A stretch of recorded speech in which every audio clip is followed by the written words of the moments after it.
Hello and welcome to Speed and Power Gaming. Let's take a trip. Let's take a trip as to not where, but when, my friend.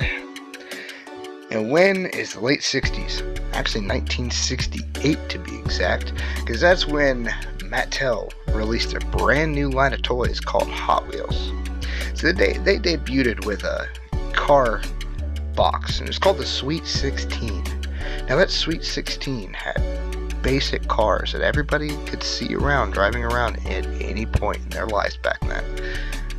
But instead of their normal Monday, Tuesday colors, they were rocking those Friday colors, Saturday, and even Sunday yellow colors.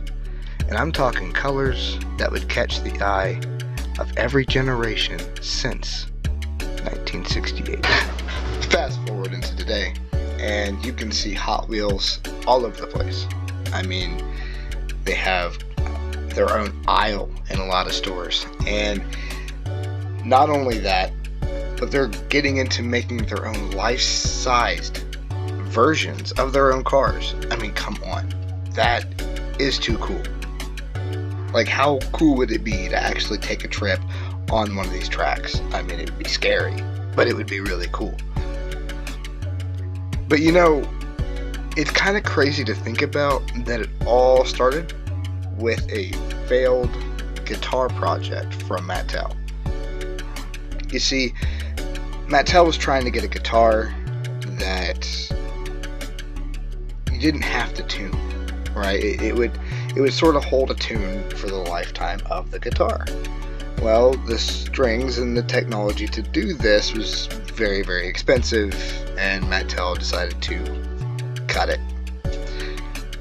Instead, they actually ended up using the strings that was supposed to go on these guitars as axles. I mean, they had to find a use for them, and their use was right in front of them.